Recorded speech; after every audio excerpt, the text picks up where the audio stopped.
Di dalam panti yang kini diselimuti kegelapan, hanya suara langkah kaki yang menggema di sepanjang lorong kayu yang berderit. Udara terasa berat dan pengap, seperti ditelan oleh kekuatan jahat yang tak terlihat. Di tangan Nenek Husna, sebuah pisau panjang dengan ujung berkilauan memantulkan cahaya redup dari lampu minyak yang hampir padam. Darah segar menetes dari bilahnya, meninggalkan jejak merah gelap di lantai kayu yang usang. Langkahnya pelan namun penuh tekad, menyeret tubuh tuanya yang kini terasa bertenaga lebih kuat dari manusia biasa. Bayangan tubuhnya yang membungkuk memanjang di dinding, bergerak dengan cara yang tidak wajar. Ia mendesis perlahan, suara yang penuh dengan sesuatu yang lebih menyerupai iblis daripada manusia. Di depannya, Rama berusaha mengendalikan napas yang tersengal-sengal. Keringat dingin mengalir di pelipisnya. Tubuhnya gemetar saat ia berdiri di dekat jendela besar yang tertutup tirai lusuh. Jantungnya berdegup kencang seperti genderang perang, hampir membuat telinganya tuli. Ia tahu bahwa setiap detik yang terbuang hanya memperbesar peluang kematiannya. "Rama, jangan lari."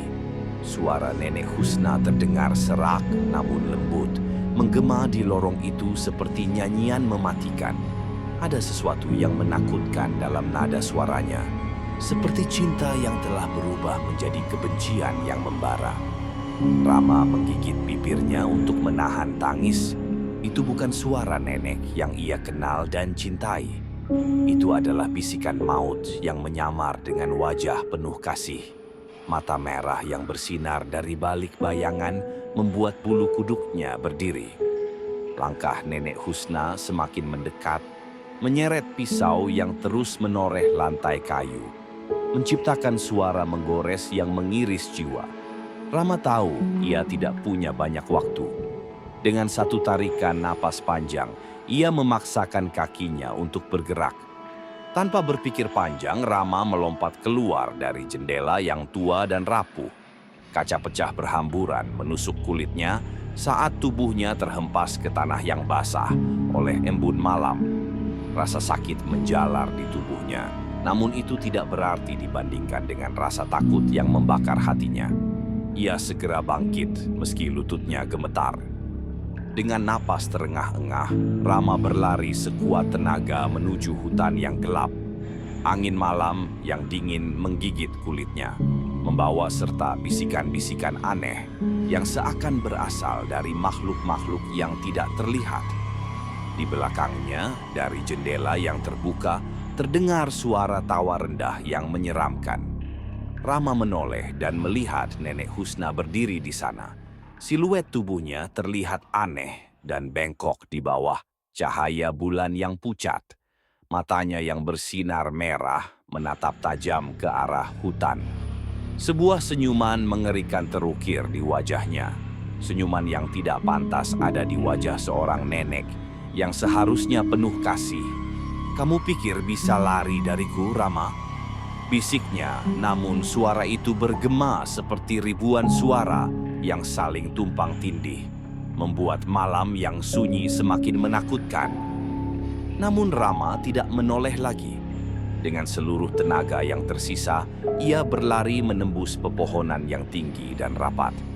Cabang-cabang pohon mencakar wajah dan lengannya, tetapi ia tidak peduli. Bau busuk yang berasal dari arah panti semakin memudar, digantikan oleh aroma tanah basah dan dedaunan yang menyelimuti hutan. Dengan napas tersengal dan kaki yang hampir menyerah, Rama terus berlari menembus hutan yang dingin dan gelap. Kakinya tergores oleh ranting-ranting tajam, namun rasa sakit itu tenggelam oleh ketakutan yang mencengkeram hatinya. Hanya ada satu tujuan dalam pikirannya, rumah kepala desa yang terletak di ujung desa. Di sanalah ia berharap menemukan perlindungan dari mimpi buruk yang mengejarnya. Namun, malam itu tidak memberinya kemudahan. Angin dingin tiba-tiba berhembus kencang, membuat dedaunan berbisik, seolah-olah bersekongkol dengan sesuatu yang tidak terlihat. Aroma busuk tanah basah bercampur dengan bau amis darah yang semakin kuat. Langit di atasnya tampak gelap pekat, seolah-olah menutup segala harapan. Langkah Rama tersentak ketika ia mendengar suara familiar di belakangnya. "Rama, tolong!" Rama terhenti sejenak. Suara itu tidak mungkin. Jantungnya berdetak lebih kencang. Ia menoleh perlahan dan matanya membelalak ketika melihat sosok Fia berdiri di tengah jalan setapak. Tubuh Fia yang dulu ceria dan sehat kini terlihat hancur. Pakaiannya compang-camping, penuh dengan noda darah yang telah menghitam. Wajahnya pucat dengan luka-luka yang menganga, dan matanya yang dulu berbinar kini kosong dengan pandangan yang menuduh. Tangan kecilnya terulur ke arah Rama, gemetar seperti memohon. "Rama, kenapa kau dorong aku?" Suaranya lirih namun menusuk hingga ke tulang. Rama mundur dengan wajah memucat. "Bi, bukan aku. Aku tidak sengaja, Fia. Aku tidak bermaksud." "Kau bohong." Suara Fia berubah dingin. "Kau dorong aku ke jurang. Kau yang membunuhku." Tubuh Fia tiba-tiba bergerak dengan cepat, merayap di tanah seperti makhluk buas. Rambutnya yang kusut terurai, menutupi wajahnya yang penuh luka. Mulutnya terbuka lebar dengan deretan gigi yang tajam, mengeluarkan suara desisan mengerikan. Rama menjerit dan berbalik, kembali berlari sekuat tenaga. Kakinya hampir terantuk batu besar, tetapi ia terus berlari tanpa peduli. Suara langkah Fia yang menyeret tanah terdengar semakin dekat. "Rama, kau tidak bisa lari dariku." Telinga Rama dipenuhi bisikan Fia yang menyakitkan. Setiap pohon yang ia lewati seolah hidup. Ranting-rantingnya merentang, seperti tangan yang ingin menangkapnya. Cahaya bulan yang samar-samar menembus pepohonan, berubah menjadi bayangan yang bergerak liar. Air mata mulai mengalir di wajah Rama. "Maaf, Fia, maaf.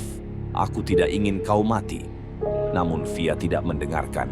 Suara tertawanya yang menyeramkan menggema di antara pepohonan. Di kejauhan, Rama akhirnya melihat lampu minyak dari rumah kepala desa yang menyala redup. Harapan menyala dalam hatinya. Jika ia bisa mencapai rumah itu, mungkin ia akan selamat. Namun tiba-tiba Fia muncul di depannya. Rambut panjangnya yang berlumuran darah menutupi sebagian wajahnya. Matanya yang kosong kini bersinar merah seperti api neraka.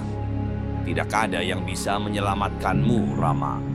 Dengan keputusasaan yang memuncak, Rama meraih ranting besar di tanah dan mengayunkannya ke arah Fia. Ranting itu menembus tubuh Fia, tetapi sosoknya hanya tertawa tanpa rasa sakit. Tubuhnya memudar menjadi kabut hitam yang melayang di udara. "Aku akan selalu ada di belakangmu sampai kau mati," bisikan Fia bergema di telinga Rama. Rama berteriak dan berlari dengan tenaga yang tersisa menuju rumah kepala desa. Jantungnya berdegup kencang, nyaris meledak. Setibanya di depan pintu kayu besar itu, ia menggedor keras-keras. "Tolong, kepala desa! Tolong!" Suaranya pecah oleh tangisan dan ketakutan. Pintu berderit terbuka, dan kepala desa yang mengenakan kain tebal tampak berdiri dengan wajah terkejut. "Rama, apa yang terjadi?" Rama tidak mampu menjawab. Tubuhnya gemetar hebat, dan pandangannya mulai kabur. Di belakangnya, suara bisikan Fia yang menakutkan masih terdengar samar di angin malam. Ia tahu bahwa arwah temannya yang penuh dendam tidak akan berhenti mengejarnya. Kepala desa, Pak Udin, memegang bahu Rama yang gemetar. "Rama, tenang. Ceritakan apa yang terjadi," ujarnya dengan suara tegas namun penuh perhatian. Rama terisak, tubuhnya masih terguncang oleh ketakutan. "Nenek Husna, dia membunuh mereka. Semua anak panti."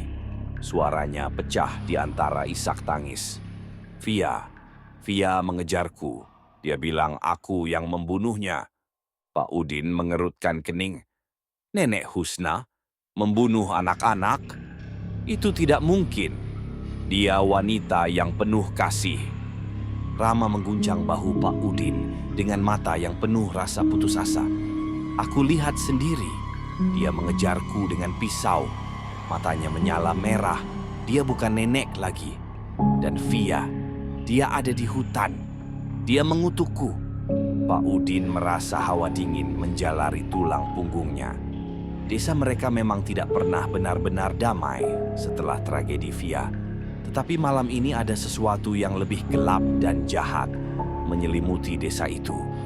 Tunggu di sini, Rama, kata Pak Udin dengan nada tegas. Aku akan mengumpulkan para penduduk. Pak Udin menyalakan lonceng besar di depan rumahnya. Bunyinya menggema di seluruh desa yang masih terlelap. Satu persatu warga keluar dari rumah mereka. Wajah mereka tampak bingung dan khawatir. Ada apa, Pak Udin? Tanya seorang lelaki tua dengan suara serak. Pak Udin berdiri di tengah kerumunan. Ada kejadian mengerikan di panti asuhan Nenek Husna. Rama mengatakan semua anak panti telah dibunuh oleh Nenek Husna sendiri. Kita harus memastikan kebenarannya dan menjaga desa dari bahaya yang lebih besar. Warga desa saling berpandangan dengan ekspresi tidak percaya. Nenek Husna membunuh anak-anak? Itu tidak mungkin, seru seorang ibu yang memegang erat anaknya. Namun Pak Udin tidak menggubris keraguan mereka. Kita tidak punya pilihan selain memeriksa. Bawa obor dan senjata apapun yang kalian miliki. Suasana desa berubah mencekam. Lelaki dewasa membawa parang dan tongkat kayu, sementara wanita dan anak-anak tetap di rumah dengan pintu terkunci rapat. Rama yang masih gemetar ikut berjalan bersama mereka. Aku tidak mau kembali ke sana, bisik Rama dengan suara serak. Pak Udin menepuk bahunya. Kau tidak sendirian, Rama. Kami semua ada di sini.